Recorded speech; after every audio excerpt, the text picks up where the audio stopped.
No, pa smo pri počitniških objektih. Za začetek smo se odpravili na Hrvaško, v Vrsar, kjer je slovenski par obnovil tradicionalno istrsko hišo, zapisano v register kulturne dediščine. In spet smo našli potrditev, da lahko s pomočjo strokovnega znanja in občutka za estetiko tudi iz skromnega zapuščenega objekta nastane še kako vabljiva počitniška hiša.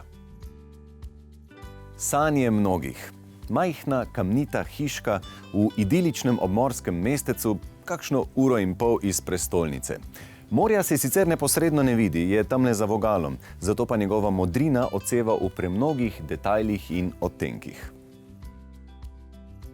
Slovenska lastnika sta počitniško hiško v hrvaški Istri kupila že pred četrt stoletja, a prenove so se lotili počasi. Ker sta ljubitelja kamna in spoštujeta tradicijo, sta izbrala staro kamnito hiško, namesto da bi se odločila za razkošno novogradnjo. Ker je hiša del kulturne dediščine, so morali pri obnovi upoštevati omejitve. Kljub temu sta jo z leti spremenila v prijeten počitniški azil, v katerem se prepletata tradicionalno in moderno. Lidija, sediva v izjemno očarljivi, prenovljeni istrski hiški, ampak me zanima, kakšno je bilo prvotno stanje, preden ste se tukaj lotili prenove? Ko smo prvič prišli do te hiše, je bilo pač povsem drugačno. Hiša je bila zanemarjena, okna so bila manjša, polkne so bile poškodovane, prostor, predvsem noter, pa je bil čisto drugačen. Imel je veliko sten in pač lastniki so želeli dobiti popolnoma neko nov prostor. Ja, tukaj je bila recimo ena zelo debela stena, ki je nosila pač seveda en del te hiše. Pa še tukaj v ozadju bila ena stena in potem smo pridobili en ogromen prostor, kamor smo umestili kuhinjo in dnevni prostor. Kako je bilo pa zgoraj? Zgoraj je bila pa samo ena mala spalnica. Mi smo potem z dodatno razširitvijo smo pridobili prostor še za dodatno sobo. Tako da zdaj v zgornjih prostorih se nahajata 2 spalnici in kopalnica. Pri izbiri materialov se mi zdi, se ni bilo treba ozreti prav daleč. Vsi so od tukaj, ne? Se pravi, glavni materiali so hrast, ki se pojavlja po podu, v kuhinji, pa kamen, to je kamen kirmenjak, ki je doma iz Istre. Ja, in seveda omet, ki je kaštelir, ki je prav poseben način ometanja sten, ne? Da ni tak gladek, kot smo ga navajeni v mestu, ampak stilizira tisti pač starejši omet, ki so ga včasih uporabljali. Omet se imenuje tako, ker je njegova osnova pesek iz mesteca Kaštelir. V tej hiški je predstavljal odlično osnovo za pastelno obarvane stene. Z barvo niso varčevali niti na stropih. Pri prenovi hiše namreč starega lesenega stropa niso mogli zamenjati z betonsko ploščo, saj je kamniti obod hiške ne bi zdržal. Zato so izdelali nov leseni strop, a so tramove umetelno postarali. Kaj pa tale kamnita stena v osrednjem prostoru?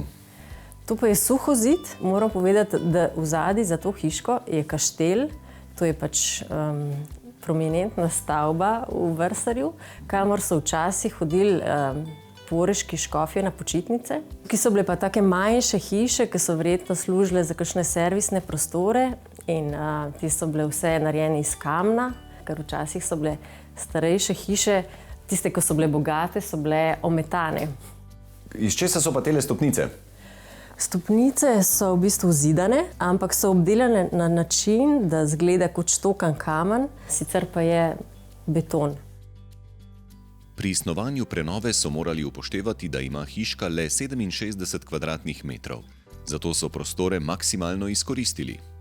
Se pravi, običajno so prostori taki, da vsi si želijo kuhinjo, jedilnico in dnevno sobo. Tu je počitniška hiša, ne? Smo se odločili, da jedilnico premaknemo kar ven in sicer v ta sprednji prostor, ker se pretežno življenje dogaja zunaj, v jesenskih ali pa zimskih mesecih, pa pač tale pult služi kot ena miza, ne? In je čisto dovolj.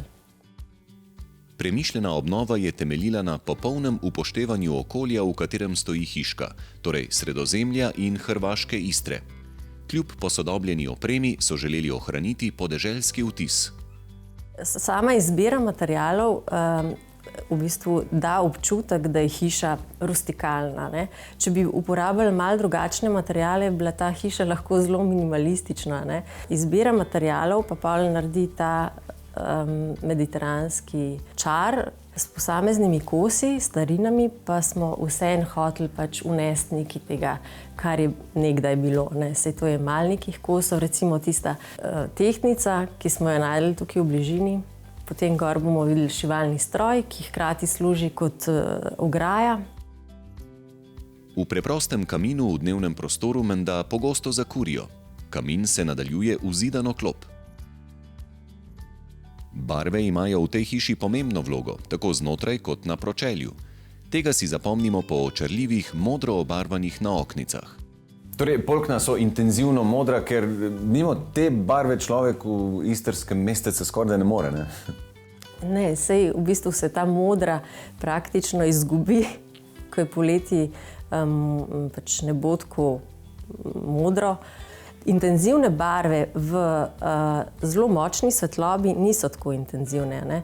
Če bi jo pa postavili recimo v Ljubljano, bi pa izgledala banalno. Zato je res barve treba jemati in pa postavljati tja, kamor sodijo, ne. Prijazen vtis hiše so lastniki dosegli tudi z ureditvijo majhne terase pred vhodom, ki so jo ozelenili s posodovkami. Naredili smo dvignjene grede, kamor smo pač zasadili rastline, ki so avtohtone, se pravi lovorikovec.